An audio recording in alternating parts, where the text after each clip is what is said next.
ওম নমো ভগবতে বাসুদেবায় নমঃ। জয় শ্রীকৃষ্ণ। রাধে রাধে। নমস্কার বন্ধুরা আষাঢ় মাসের শুক্লপক্ষের একাদশীর নাম শয়নী একাদশী। একাদশী ভৌতিক জগতে বসবাসকারী দুঃখী শরীর ও মনের রোগব্যাধি দূর করার জন্য পরম ঔষধ রূপে সৃষ্টি করা হয়েছে।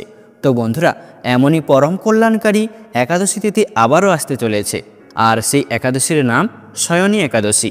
তাই এই শয়নী একাদশী কবে পালিত হবে এবং কোন দিনে এই শয়নী একাদশীর ব্রতটি আপনারা পালন করবেন তা অবশ্যই আজ আপনারা শ্রবণ করবেন। এই শয়নী একাদশী আষাঢ় মাসের শুক্লপক্ষে পালিত হচ্ছে। বন্ধুরা, এই দিনে ভগবান শ্রী বিষ্ণু ক্ষীরসাগরের যোগনিদ্রায় যান। তাই বন্ধুরা, এই তিথির নাম দেবশয়নী একাদশী। এই দিন থেকেই চতুর্মাস নামক 4 মাস ব্যাপী ব্রতের সূচনা হয়। এই একাদশীর আদিষ্ট দেবতার নাম পদ্মলোচন। এই একাদশী তিথি থেকে কার্তিক মাসের শুক্লপক্ষের একাদশী তিথি পর্যন্ত ভগবান শ্রী বিষ্ণু ক্ষীরসাগরের শেষ নাগের শয্যায় আরোহণ করেন। সেই কারণে বন্ধুরা, এই একাদশীটিকে শ্রী শ্রী শয়নী একাদশী বলা হয়। তাই অবশ্যই আপনারা এই শয়নী একাদশীর ব্রতটি ভক্তি, ভালোবাসা, শ্রদ্ধার সহিত অবশ্যই এই একাদশী ব্রতটি আপনারা পালন করবেন। আষাঢ় মাসের শুক্লপক্ষে যে একাদশী ব্রতটি পালিত হচ্ছে সেই একাদশীর নামটি অবশ্যই শয়নী একাদশী। তাই এই একাদশী কবে পালিত হবে এবং কোন দিনে এই একাদশীর ব্রত আপনারা পালন করবেন এবং এই শয়নী একাদশীর দিন কি করবেন ও কি করবেন না, এছাড়াও এই শয়নী একাদশীর দিন কি খাবেন ও কি খাবেন না, এই সব কিছুই আপনাদের সাথে আজকের এই ভিডিওতে বিস্তারিতভাবে আলোচনা করা হবে। আমাদের সকলেরই আজকের এই গুরুত্বপূর্ণ তথ্যগুলি জানা খুবই প্রয়োজন। তাই অবশ্যই আমার প্রিয় সকল ভক্তগণ ভিডিওটি ভক্তি, ভালোবাসা, শ্রদ্ধার সহিত অবশ্যই শ্রবণ করবেন। আর এই চ্যানেলে নতুন হয়ে থাকলে দয়া করে চ্যানেলটি সাবস্ক্রাইব করবেন, কারণ পরবর্তী সময়ে এই ধরনের নতুন নতুন ভিডিও বা তথ্য পাওয়ার জন্য।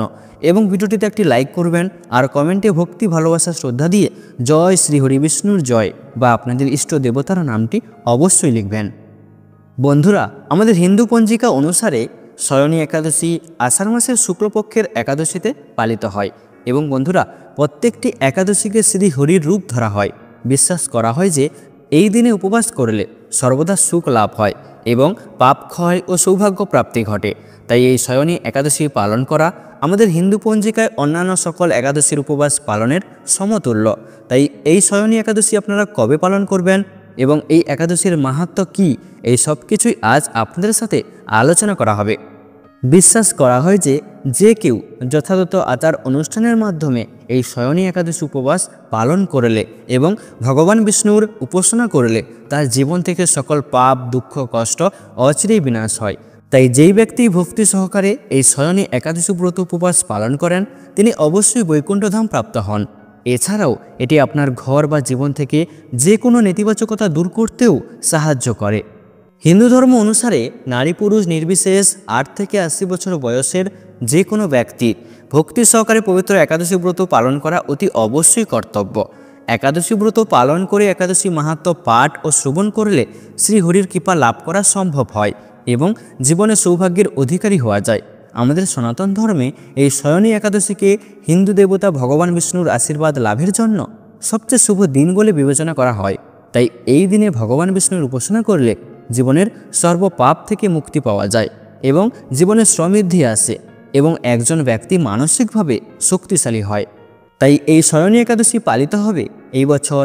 শয়নী একাদশী 2025 সালে পালিত হবে 6 জুলাই 21 আষাঢ় রবিবার। তাই আপনারা অবশ্যই এই রবিবার শয়নী একাদশীর উপবাস পালন করবেন। এই শয়নী একাদশী তিথিটি শুরু হচ্ছে 5 জুলাই শনিবার সন্ধ্যা 6টা 43 থেকে এবং যা থাকবে 6 জুলাই রবিবার রাত্রি 8টা 44 পর্যন্ত।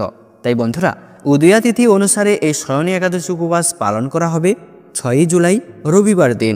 তাই আপনারা অবশ্যই রবিবার দিন এই শয়নী একাদশীর উপবাস পালন করবেন।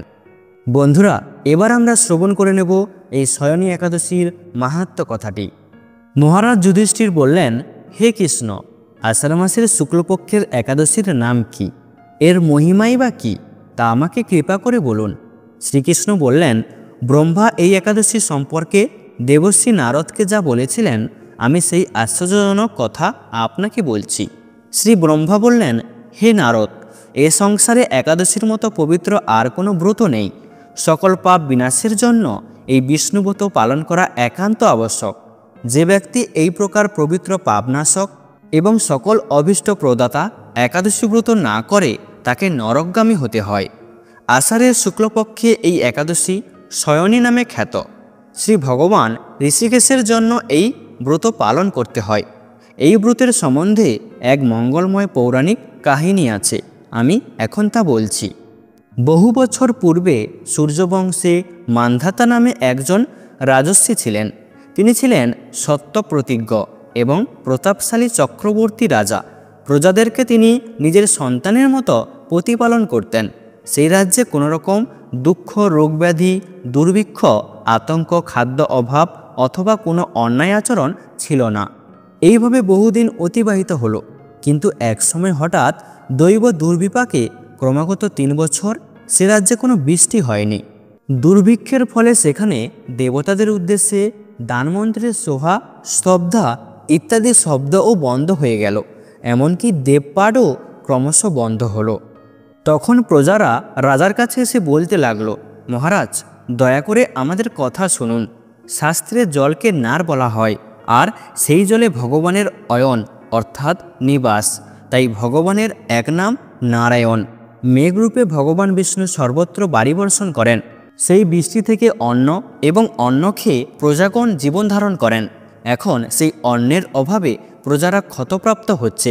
অতএব হে মহারাজ, আপনি এমন কোনো উপায় অবলম্বন করুন যাতে আপনার রাজ্যের শান্তি এবং কল্যাণ সাধন হয়। রাজা মান্ধাতা বললেন, তোমরা ঠিকই বলেছ। অন্ন থেকে প্রজার উদ্ভব, অন্ন থেকেই প্রজার পালন। তাই অন্নের অভাবে প্রজারা বিনষ্ট হয়, আবার রাজার দোষেও রাজ্য নষ্ট হয়। আমি নিজের বুদ্ধিতে আমার নিজের কোনো দোষ খুঁজে পাচ্ছি না, তবুও প্রজাদের কল্যাণের জন্য আমি আপ্রাণ চেষ্টা করব। তারপর রাজা ব্রহ্মাকে প্রণাম করে সৈন্যসহ বনে গমন করলেন। সেখানে প্রধান প্রধান ঋষিদের আশ্রমে ভ্রমণ করলেন। এভাবে একদিন তিনি ব্রহ্মার পুত্র মহা তেজস্বী অঙ্গিরা ঋষির সাক্ষাৎ লাভ করলেন। তাকে দর্শন মাত্রই রাজা মহানন্দে ঋষির চরণ বন্দনা করলেন। মুনিবর তাকে আশীর্বাদ ও কুশল প্রশ্ন জিজ্ঞাসা করলেন। রাজা তখন তার বনে আগমনের কারণ সবিস্তারে ঋষির কাছে জানালেন। ঋষি অঙ্গিরা কিছু সময় ধ্যানস্থ থাকার পর বলতে লাগলেন, হে রাজন, এটি সত্য যুগ। এই যুগে সকল লোক দেবপরায়ণ এবং ব্রাহ্মণ ছাড়া অন্য কেউ তপস্যা করে না। এই নিয়ম থাকা সত্ত্বেও এক সূত্র এ রাজ্যে তপস্যা করছে। তার এই অকার্যের জন্যই রাজ্যের এই দুর্দশা। তাই তাকে হত্যা করলেই সকল দোষ দূর হবে। রাজা বললেন, হে মুনিবর, তপস্যাকারী নিরপরাধ ব্যক্তিকে আমি কিভাবে বধ করব? আমার পক্ষে সহসাধ্য অন্য কোনো উপায় থাকলে আপনি তা দয়া করে আমাকে বলুন। তদুউরে মহিষী অঙ্গিরা বললেন, আপনি আষাঢ় মাসের শুক্লপক্ষের শয়নী নামে প্রসিদ্ধা একাদশী ব্রত পালন করুন। এই ব্রতের প্রভাবে নিশ্চয়ই রাজ্যে বৃষ্টি হবে। এই একাদশী সর্বসিদ্ধিদাত্রী এবং সর্ব উপদ্রব নাশকারী। হে রাজন, প্রজা ও পরিবারবর্গ সহ আপনি এই ব্রত পালন করুন। মুনিবরের কথা শুনে রাজা নিজের প্রাসাদে ফিরে এলেন। আষাঢ় মাস উপস্থিত হলে রাজ্যের সকল প্রজা রাজার সাথে এই একাদশী ব্রতের অনুষ্ঠান করলেন। ব্রতের প্রভাবে প্রচুর বৃষ্টিপাত হলো। কিছুকালের মধ্যেই অন্ন অভাব দূর হলো। ভগবান হরিকেশের কৃপায় প্রজাগণ সুখী হলো। এ কারণে সুখ ও মুক্তি প্রদানকারী এই উত্তম ব্রত পালন করা সকলেরই আবশ্যক কর্তব্য। ভবিষ্যত্তর পুরাণে যুধিষ্ঠির, শ্রীকৃষ্ণ তথা নারদ ব্রহ্মা সংবাদরূপে একাদশীর এই মহিমা বর্ণিত হয়েছে। বন্ধুরা, আপনারা এই শয়নী একাদশীর দিনে ভুলেও করবেন না এই কাজগুলো। নাম্বার 1, একাদশীর দিনে জুয়া খেলতে নেই। ধর্মীয় ধারণা অনুযায়ী এমন করলে ব্যক্তির বংশ নষ্ট হয়ে যায়। নাম্বার 2, একাদশীর রাতে ঘুমোতে নেই। পুরো রাত বিষ্ণুর ভক্তি ও মন্ত্র জপ ও জাগরণ করে ওই সময়টা কাটানো উচিত। নাম্বার 3, একাদশীর দিনে ভুল করেও চুরি করবেন না। এই দিন চুরি করলে 7 পুরুষ পাপের অংশীদার হয়। নাম্বার 4, একাদশীতে খাওয়া দাওয়া ও ব্যবহারে সাত্ত্বিকতা পালন করা অবশ্যই উচিত। এতে জীবনে আধ্যাত্মিক উন্নতি লাভ করা যায়। নাম্বার 5, একাদশীতে কঠোর শব্দ প্রয়োগ করে কারোর সঙ্গে কথা বলতে নেই। রাগ করবেন না ও মিথ্যা কথা বলবেন না। এই দিনে কাউকে এমন কোনো কথা বলবেন না যাতে তোমার সেই কথা তার গায়ে আঘাত লাগে। এই দিনে কাউকে কটু কথা বলবেন না। নাম্বার 6, একাদশীর দিনে তাড়াতাড়ি ঘুম থেকে ওঠা উচিত এবং সন্ধ্যাবেলা ঘুমানো উচিত নয়, এতে জীবনে দারিদ্রতা নেমে আসে। তো বন্ধুরা, আপনারা অবশ্যই এই শয়নী একাদশীর দিন এই নিয়মগুলি মেনে চলবেন। তো বন্ধুরা, আজ ভিডিওটি এই পর্যন্ত। ভিডিওটি দেখে ভালো লাগলে একটি লাইক অবশ্যই করবেন।